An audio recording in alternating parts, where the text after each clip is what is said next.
Alright, so Oasis is nominated for the 2024 potential inductees into the Rock and Roll Hall of Fame, and Liam Gallagher had what I thought was a very good response to being asked how he feels about this development. And what he said was, F the Rock and Roll Hall of Fame, it's full of bumbleclarts.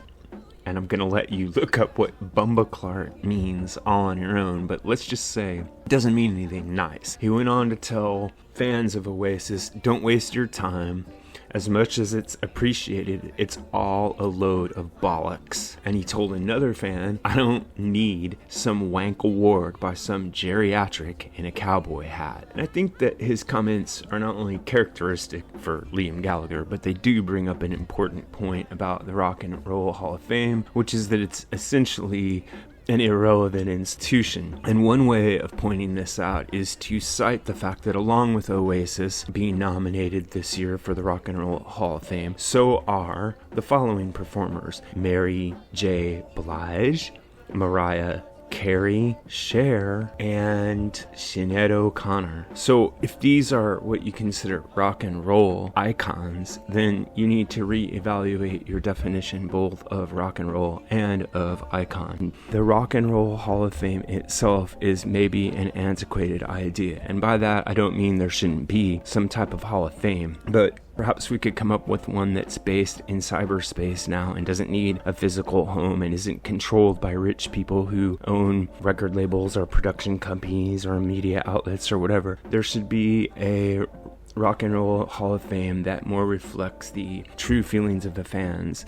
And the Rock and Roll Hall of Fame as it exists right now is a really influential idea and brand, even though anyone who actually went to the Rock and Roll Hall of Fame and saw who had been inducted to it and who hasn't been inducted to it would probably be unhappy. So this means that there's a public desire to have something like a Rock and Roll Hall of Fame, but the one that we have right now is just not getting it done.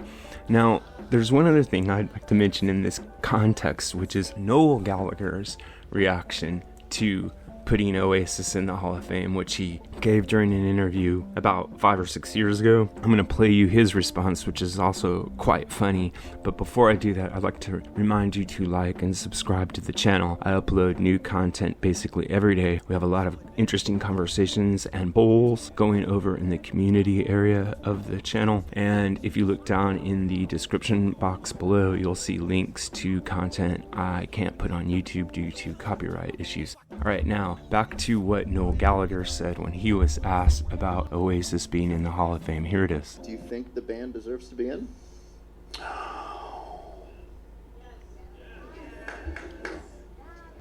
I certainly think I do. So I think that's a great response. And then he goes on to say that he doesn't really particularly think that the Rock and Roll Hall of Fame has any validity, and he wouldn't want to go through all the trouble and expense it would take to participate in it, even if they allowed Oasis in. So I think both of the Gallaghers have always been great media trolls, and in this case, they're absolutely right in their assessment of the Rock and Roll Hall of Fame. This is what I think, but what really matters is what you think. So if you have an idea about this or any other topic connected to classic or contemporary music, please drop it in the section below, and remember to like and subscribe. Thanks a lot.